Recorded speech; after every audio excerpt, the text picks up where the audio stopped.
एक बार की बात है। भारत के एक घने और हरे भरे गांव में एक घमंडी आदमी रहता था जिसका नाम गजेंद्र था। गजेंद्र गांव का सबसे लंबा और मजबूत आदमी था और वो अपनी ताकत पर हमेशा सबको ज्ञान देता रहता था। वो कहता, इस गांव में कोई भी मुझसे ज्यादा ताकतवर नहीं है। मैं कुछ भी कर सकता हूं। सब लोग मेरी इज्जत करते हैं और कोई भी काम मेरे लिए मुश्किल नहीं है। बाकी सब लोग उससे डर कर बस अपने सिर हिलाते रहते थे। लेकिन उन्हें गजेंद्र का घमांड अच्छा नहीं लगता था। गजेंद्र, मैं गजेंद्र हूं, इस गांव का सबसे ताकतवर आदमी। तुम्हें जो चाहिए मैं वो सब कर सकता हूं। एक दिन जब गजेंद्र गांव के बीच से चल रहा था, तब उसकी मुलाकात एक छोटे से लड़के चिंटू से हुई।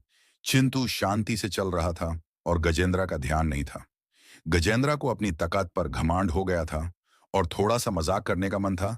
इसलिए उसने चिंटू को एक चैलेंज देने का फैसला किया। गजेंद्र, चिंटू, क्या तुम्हें पता है मैं कौन हूं? मैं गजेंद्र हूं, इस गांव का सबसे ताकतवर आदमी। क्या तुम कुछ ऐसा कर सकते हो जो मैं ना कर सकूं? चिंटू, जो छोटा और शर्मीला था, ने गजेंद्र की तरफ देखा।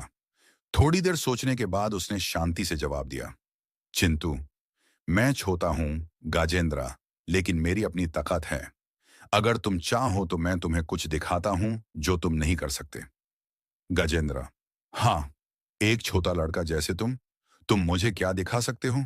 चिंटू, मैं तुम्हें ऐसा कुछ दिखाता हूं जो ताकत से नहीं होता। कल सुबह नदी के किनारे आना, मैं तुम्हें दिखाता हूं। गजेंद्र, जो इस बात से थोड़ा क्यूरियस हो गया था, ने उस चैलेंज को एक्सेप्ट कर लिया। अगले दिन दोनों गांव वाले नदी के किनारे पहुंच गए। गजेंद्र अपने घमांड में ऊंचा खड़ा था और चिंटू शांति से पानी के किनारे खड़ा था। गजेंद्र, तो चिंटू, अब मुझे दिखाओ तुम क्या कर सकते हो। चिंटू ने बस नादी की तरफ इशारा किया और कहा, वो जो कश्ती दूसरे किनारे पर है, वो फांसी हुई है और मुझे उसे छुड़ाने का तरीका पता है, पर मुझे तुम्हारी मदद चाहिए। गजेंद्र, बिल्कुल, मैं मदद करूंगा, बस मुझे बताओ क्या करना है। चिंटू ने फिर मुस्कान के साथ कहा, मैं चाहता हूं कि तुम नदी में उतरो और अपनी ताकत से कश्ती को दूसरे किनारे तक पुश करो। गजेंद्र अपने घमंड में भरपूर था, इसलिए उसने नादी में कदम रखा और पूरी ताकत से कश्ती को पुश करने की कोशिश की।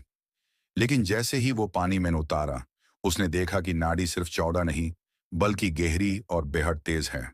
अपनी पूरी ताकत लगाने के बावजूद वो कश्ती को नहीं हिला पाया और वो और ज्यादा दूर चली गई।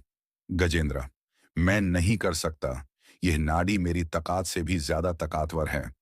चिंटू ने अपना सिर हिलाते हुए कहा, गजेंद्र, ताकत जरूरी है, लेकिन कभी कभी बुद्धि और सब्र ज्यादा कीमती होते हैं। तुमने वो जगह जहां ताकत की जरूरत नहीं थी, वहां जबरदस्ती की। अब मैं तुम्हें दिखाता हूं। चिंटू फिर नदी के किनारे जाकर पेड़ों को ध्यान से देखने लगा।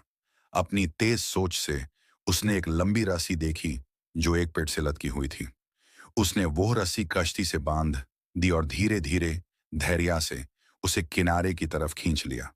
थोड़ी देर में कश्ती नदी के पकड़ से छूट गई और धीरे धीरे किनारे पर आ गई। चिंटू, देखो, गजेंद्र, बुद्धि और सब्र से वो काम किया जो सिर्फ ताकत से नहीं हो सकता। गजेंद्र कुछ देर के लिए चुप रहा और चिंटू की बातों पर विचार करने लगा। उसे समझ में आया कि वो कितना मजबूत था, लेकिन कभी कभी अपने दम पर ज्यादा भरोसा कर लिया था, बिना सोच समझ के। उस दिन के बाद से गजेंद्र कभी अपने ताकत पर घमंड नहीं करता था। उसने समझा कि असली ताकत सिर्फ शारीरिक बल में नहीं, बल्कि मुश्किलें हाल करने में बुद्धि और सब्र का इस्तेमाल करने में होती है।